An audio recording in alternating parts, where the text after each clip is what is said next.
Well, there's no peace in this house of worship. New Era Detroit stages a protest that turns into a brawl. That video right there has since gone viral. Now, this is the same church that recently hosted Republican presidential nominee Donald Trump. But this protest is about more than just politics. Fox News' Randy Wimbley live now with the exclusive story. Randy. Yeah, guys, this has a lot more to do than just politics. New Era Detroit, they call it church accountability, taking congregations to task for not serving the community in their estimation as those churches should. They say something doesn't add up when a pastor makes a lot of money, drives a luxury car, and yet the people who live near his church are in poverty.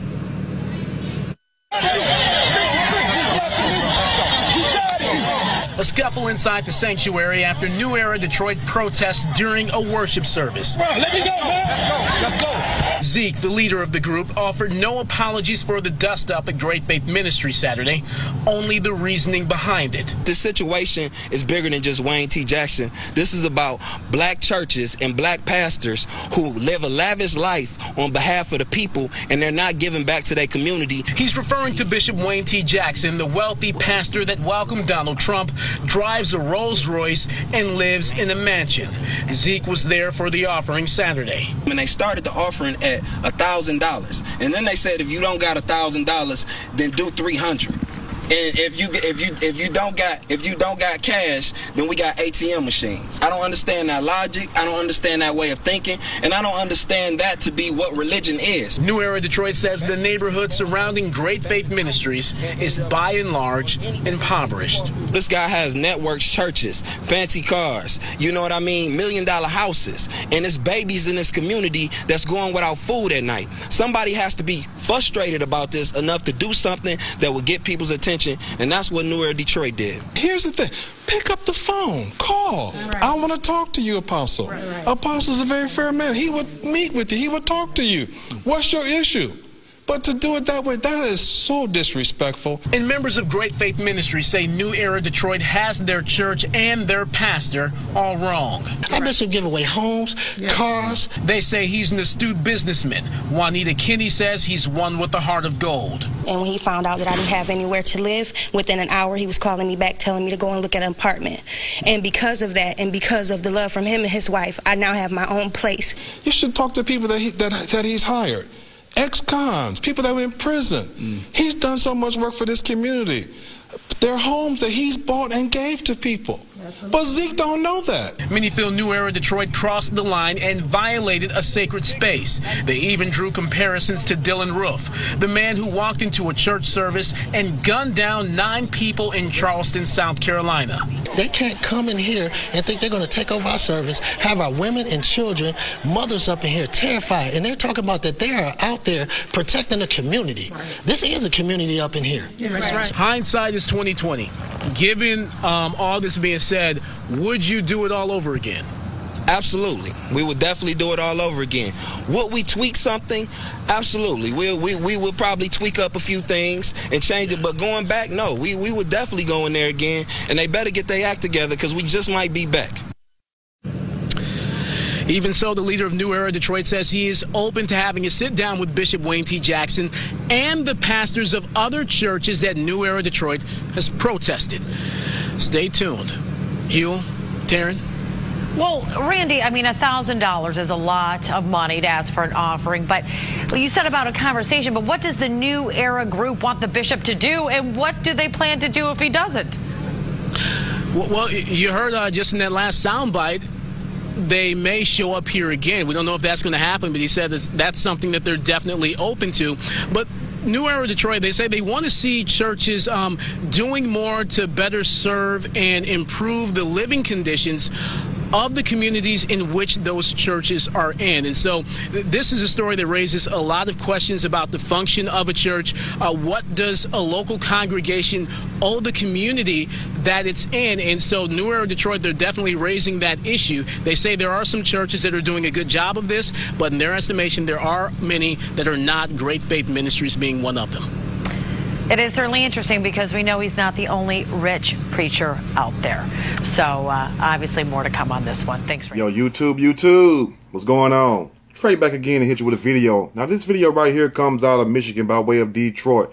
Big shout out to everybody in D-Town, everybody in Grand Rapids, Warren, Sterling Heights, Lansing, Ann Arbor, Flint. I hope they get that damn water fixed also. And all my people in Yaktown, Pontiac, Michigan, holding it down, Westland, Troy. You all know who you are here. So many I can't even name, but hell, I had to get them out. I even made a list. I checked it twice. Now, we talking about a preacher who has been naughty and not nice. Goes by the name of Bishop. I guess his name is Bishop Wayne T. Well, we say Pastor Wayne T. Jackson. Has a very popular son. You might know him by the name of Brandon T. Jackson. I knew it was something strange about them damn Jackson, just like the Jackson 5s. I said, Brandon and this guy Wayne look just alike. Come to find out, that's his daddy. And before I even start this video, I am not going to be long, but like the preacher said, I'm going to be strong. Now, when I first heard this story, I've been contemplating on doing it, but you know, I only move when the Spirit allows me to move. And I'm not going to preach. I am not a preacher. Let me just say it the right way. I am what I call a messenger, a servant, if you will. I don't need these worldly titles anyway, because anybody can deliver a message. That's all we all are, as messengers. We put these cardinals and these bishops and these popes, these titles upon ourselves, and that did not come from up above, if you know what I mean. But anyway, to each one teach one. So we have a pastor who not only invited Donald Trump into his church to give a little speech and stuff during his inauguration and everything. And basically, a lot of people frowned upon that. Like, why would you invite Trump into your church knowing what type of person Trump is and what Trump represents? Me, I personally don't really care about the Trump thing because it's like I say, it's no different than any other president. I mean, it's just a spokesman, somebody they put up in front of us. So, I mean, it don't matter if it was Barack, we still had problems. It don't matter if it was George Bush Jr., we still had problems. It don't matter if it was Bill Clinton, did we not still have problems? It don't matter if it was George Bush Sr. before then, did we not still have problems? And we can go a little further back. Ronald Reagan, did we not still have problems? Hell, one of the biggest of problems. That's when we had the crack era. We all know about it, and especially D-Town, much as they was out there pushing it to the limit. Anyway, and they have not been the only one. The D-Boys and D-Town have not, from the past now, have not been the only one pushing it to the limit. Wayne T. Jackson has been living high off the hog, as the old folks say. I know somebody clapping right now. I heard you all the way over here.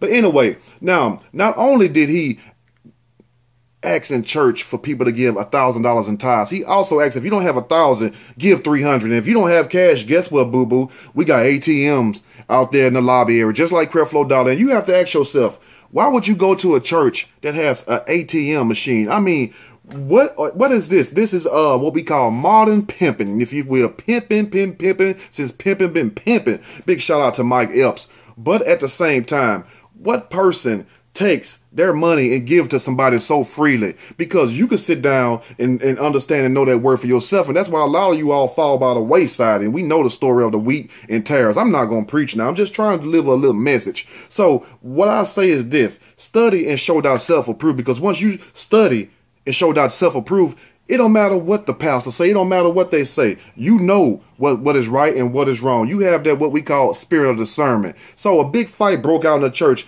with the pastor and the crew. Well, the pastor was up there. He didn't fight. But with his church members, what I call his pit bulls, his entourage.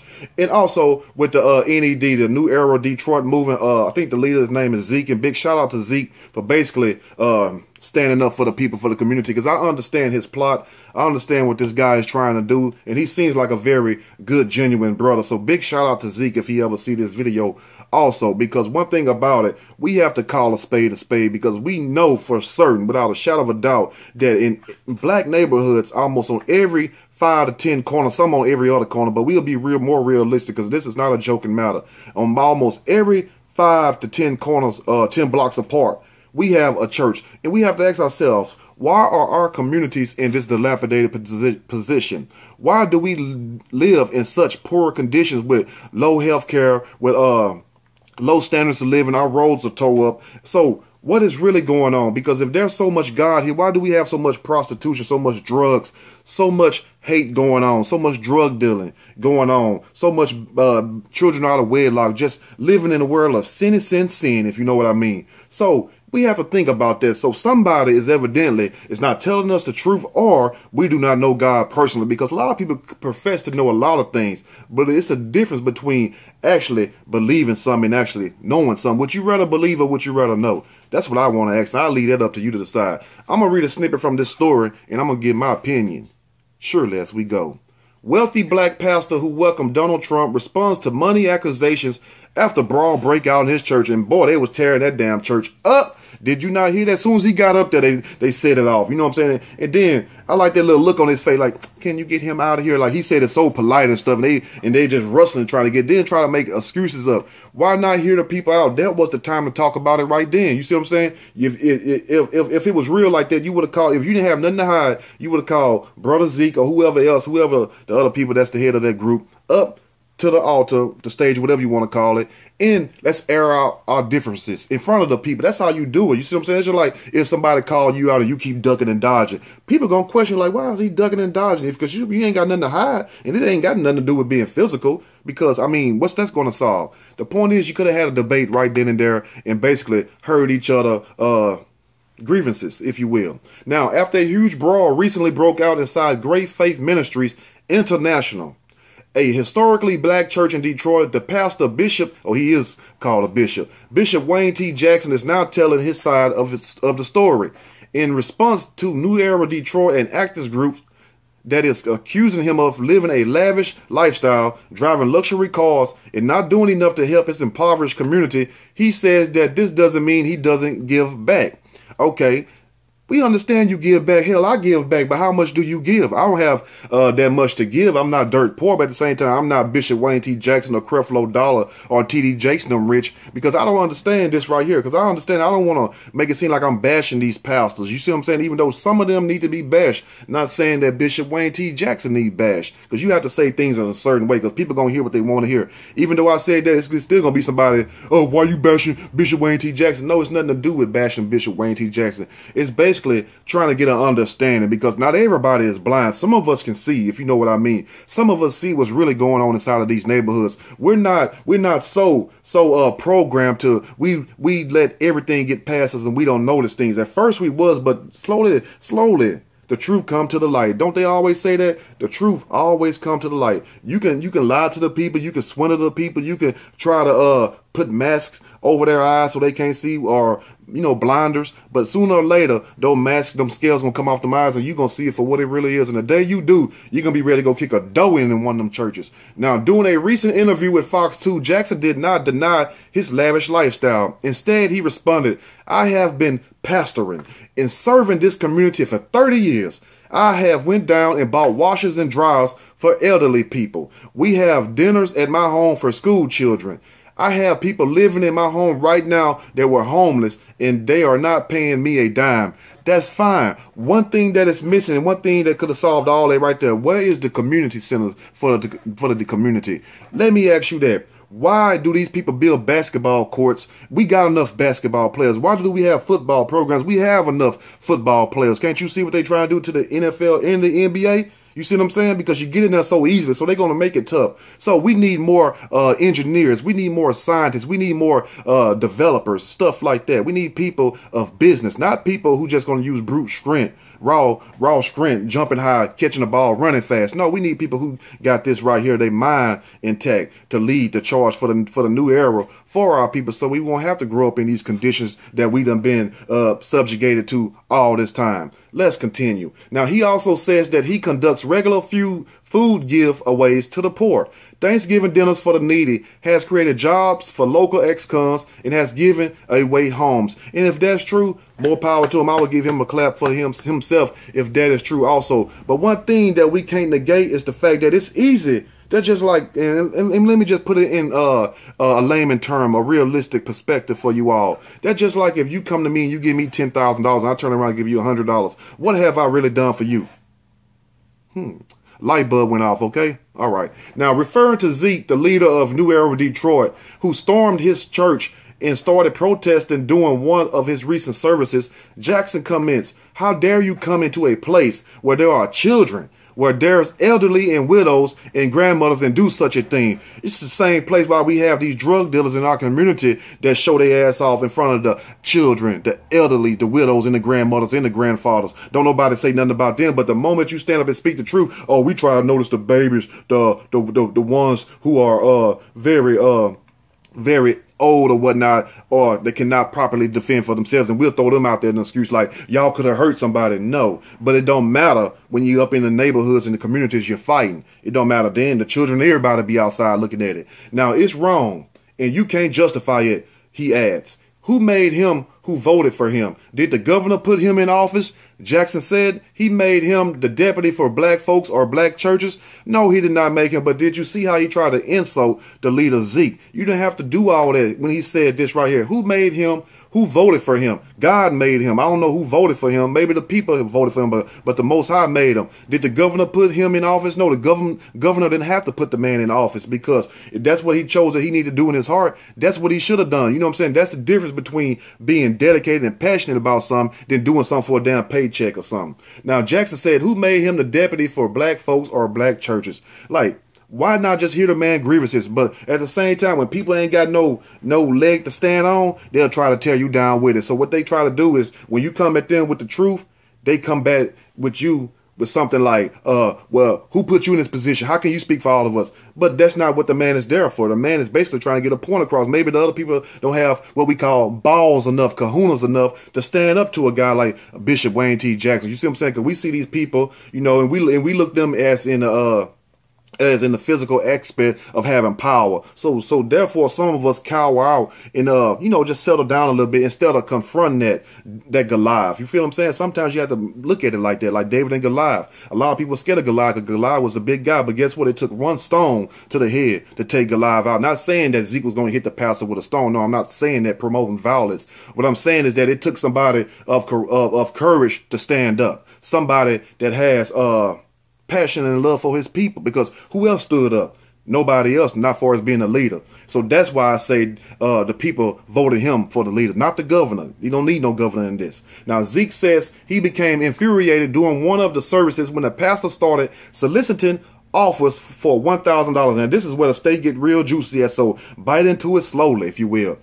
Zeke says he did not become infuriated and basically went off until the pastor started soliciting offers for $1,000 to church members doing a service on the pastor's birthday. And I'll be damned if it ain't the pastor's birthday, we got to give a lot of money. If it ain't the pastor's and wife anniversary, we got to give money. If it ain't the church homecoming, we got to give a lot of money. If it ain't the church jubilee, we got to give a lot of money. And for those churches who still have revivals, whatever happened to revivals? That's what I want to know. I grew up in the Church of God in Christ, so trust me, I know about revivals. Y'all think y'all tired of church? Man, we used to go to church 5 times a week. Trust me. So I know about trying to, you know, live a certain way. But at the same time, you know, it's not so much as where you go, it's how you live your life, because you still can not go to church and still live a healthy, productive, carefree life. Not saying that you out there doing anything, saying that you have enough sense to know right from wrong and to live by the word, because you have people in the church, some of the biggest freaks, some of the biggest pimps, some of the biggest drug dealers or whatnot, very corrupt. Not saying all of them are, but to each their own. Not everybody's the same. Some people have to go to church, you know what I'm saying? Some people don't. You feel me? But the spirit resides in you. The spirit don't reside in no building we call church, that institution. The spirit resides in you, in your temple, for those who know the word. Let's continue, because I don't want to preach today. Now, he commenced, they started the offering at $1,000. And then they said, if you don't have $1,000, like if you ninjas don't have $1,000, guess what we have today? We have a great sale for y'all today. Then do $300. Then they said, if you don't have cash, you don't have no cash, don't worry about it. We got ATMs, machines.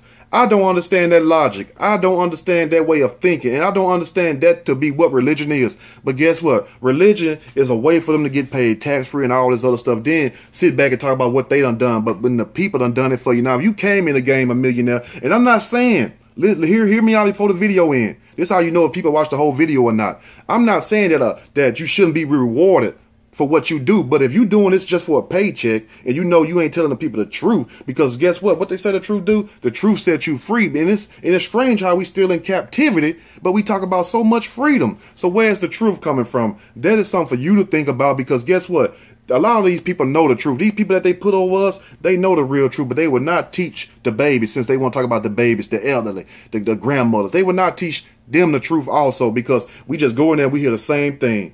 Same thing, and it becomes a tradition. People go to church most of the time because it's tradition. You have very few people who really seek God, who really seek the Most High, whatever you want to call them, Allah, whatever you want to call them. But at the same time, some people be dedicated. Some people just go because they family going, or they going because it's Easter, or they cooking. Hell, we all, I ain't gonna say we all, I know I done did it before when I was young. I was young now. Every time I used to cook, I used to go. Now, if y'all forgive me now, you know what I'm saying? I confess my sins. I don't know about you all. But anyway, let me know what you all think about this video. And like I said, this is no attempt to bash the Bishop Wayne T. Jackson, but just to get an understanding, because it's sad that we look around in our neighborhoods, and if you think I'm lying, and if you stay in an urban neighborhood, most likely, you know, with Hispanics, Latinos, and mostly blacks, go outside right now, go outside today, and ride in your whole neighborhood, and I guarantee you, you will see a church 5 to every 10 blocks. And you ask yourself, if you see broken down houses, this and that, if there's so much God here and there's so many churches here, why is there so much evil here?